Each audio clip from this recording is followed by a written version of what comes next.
দেশের শিক্ষা প্রতিষ্ঠানে বাড়ানো হয়েছে নিরাপত্তা। এ বিষয়ে আরও জানাতে ঢাকা বিশ্ববিদ্যালয় থেকে সরাসরি যুক্ত হচ্ছেন সজল শাইখ। সজল, নিরাপত্তা ব্যবস্থা বাড়ানোর কথা বলা হচ্ছে, কি ধরনের নিরাপত্তা ব্যবস্থা দেখছেন?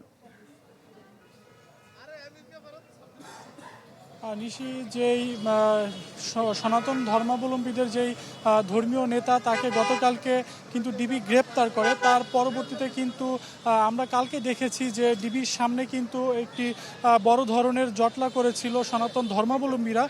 তারই প্রেক্ষিতে যাতে আজকে কোনো ধরনের অপ্রীতিকর ঘটনা না হয় তার জন্য কিন্তু প্রচুর পরিমাণে পুলিশ এবং 4 প্লাটুন বিজিবি মোতায়েন রয়েছে। এই মুহূর্তে কিন্তু আজকে এখানে একটি সমাবেশ হওয়ার কথা ছিল সনাতন ধর্মাবলম্বীদের, তবে সেই সমাবেশটি কিন্তু আজকে হচ্ছে না। এখানে দুজন যেই সনাতন ধর্মাবলম্বীদের দুজন প্রতিনিধি এসে তারা যেটি আমাদেরকে জানিয়েছে যে আসলে আজকের মতো তারা শাহবাগের যেই পূর্ব ঘোষিত সমাবেশটি হওয়ার কথা ছিল সেটি কিন্তু স্থগিত করেছে এবং আগামীকালকে প্রেস ক্লাবের সামনে সনাতন ধর্মাবলম্বীরা তাদের সেই সমাবেশটি করবে। আমরা জানি যে সংখ্যালঘু সম্প্রদায় যেই দেশের পট পরিবর্তনের পর থেকেই কিন্তু তারা আন্দোলন সংগ্রাম করে আসছিল তাদের 8 দফা দাবিতে।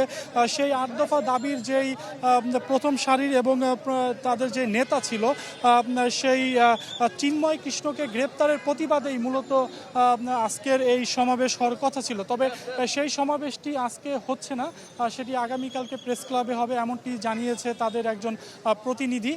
অপরদিকে নিরাপত্তা আমি আগেই বলেছি যে প্রচুর পরিমাণে বিজিবি এবং পুলিশ মোতায়েন রয়েছে শাহবাগ, মৎস্য ভবন এবং হোটেল ইন্টারকন্টিনেন্টালের আশেপাশের এলাকাতে। নিশি, এই ছিল শাহবাগ থেকে আমার কাছে সর্বশেষ। সজল, ধন্যবাদ আপনাকে। দর্শক দেখছিলেন শাহবাগ থেকে, আমাদের সাথে যুক্ত হয়েছিলেন সজল শাইখ। রিগেল এম্পোরিয়াম হানিবার্ড অফারে জিতে নিতে পারেন ইন্দোনেশিয়ার বালিতে স্বপ্নের হানিমুন।